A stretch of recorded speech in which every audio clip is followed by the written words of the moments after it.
A heartbreaking situation has unfolded in Kaduna State, where an entire community has been forced to shoulder the responsibility of caring for a newborn baby after bandits kidnapped the child's mother just days after she gave birth. The incident occurred in Kajuru Local Government area, a region that has consistently faced security challenges from armed criminals terrorizing rural communities across Nigeria's northwest. According to reports, the armed bandits stormed the community and abducted the nursing mother, leaving behind her infant, who is now completely dependent on neighbors and community members for survival. The baby, barely days old, requires constant care and feeding, which has now become a collective burden for residents who are themselves struggling with the daily realities of living in an area plagued by insecurity. Community members have rallied together to ensure the child does not suffer from the tragedy that has befallen its mother, with women taking turns to breastfeed and care for the helpless infant. The solidarity shown by these neighbors demonstrates the deep sense of community that still exists in rural Nigeria, even in the face of unimaginable circumstances. This incident highlights the devastating human cost of the ongoing banditry crisis in Kaduna State and the broader northwest region of Nigeria. Families are being torn apart, children are being orphaned or separated from their parents, and entire communities are living in constant fear of the next attack. The Kajuru Local Government area has recorded numerous kidnapping incidents over the past several months, with bandits demanding huge ransoms from families who often cannot afford to pay. Many victims have spent months in captivity under harsh conditions while their families scramble to raise money for their release. Some never make it back home, and the uncertainty surrounding their fate adds to the agony of their loved ones. What makes this particular case especially tragic is the vulnerability of both the mother and child.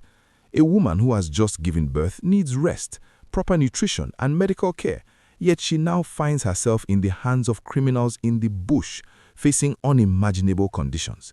This separation from her newborn during such a critical bonding period adds another layer of trauma to an already horrific situation. For the baby, being deprived of its mother's care during the first crucial days of life could have long-term effects on its health and development, though the community is doing everything possible to minimize this impact. Medical experts emphasize that the first few weeks of a baby's life are critical for establishing breastfeeding, bonding, and ensuring proper growth and development. Local authorities have been called upon to intervene and secure the release of the kidnapped mother, but the response has been slow, leaving the community frustrated and helpless. Residents are questioning what more needs to happen before decisive action is taken to end the reign of terror by these criminal groups. The security situation in Kaduna State has deteriorated significantly, with bandits becoming increasingly bold in their operations, attacking communities in daylight and operating with apparent impunity. These criminals have sophisticated weapons and seem to move freely across vast territories, suggesting gaps in security coverage and intelligence gathering. This is the moment to hit that like button if you are finding this information valuable, and do not forget to subscribe to the channel so you never miss updates on important stories affecting our communities across Nigeria. Your subscription helps us continue bringing you these critical reports that matter to everyday Nigerians. The plight of this newborn and its kidnapped mother is not an isolated incident, but part of a larger pattern of violence and criminality that has displaced thousands of people from their homes and destroyed the social fabric of many communities. Families are forced to abandon their farms, children cannot attend school regularly, and economic activities have ground to a halt in many affected areas. The psychological trauma experienced by survivors and witnesses of these attacks will have generational consequences that extend far beyond the immediate physical harm. People are living with anxiety, depression, and post-traumatic stress, yet mental health support is virtually non-existent in these rural areas. What can be done to address this crisis?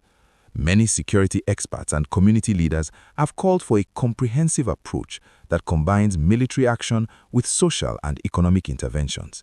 Simply deploying more troops has not proven sufficient to end the violence. There needs to be better intelligence gathering, improved coordination between security agencies, and accountability for those who enable or profit from the criminal activities. Additionally, Addressing the root causes such as poverty, unemployment, and lack of educational opportunities in these regions could help prevent young people from being recruited into banditry.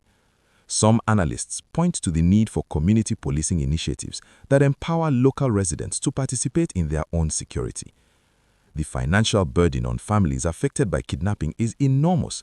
Ransoms can range from hundreds of thousands to millions of naira, amounts that rural families simply do not have.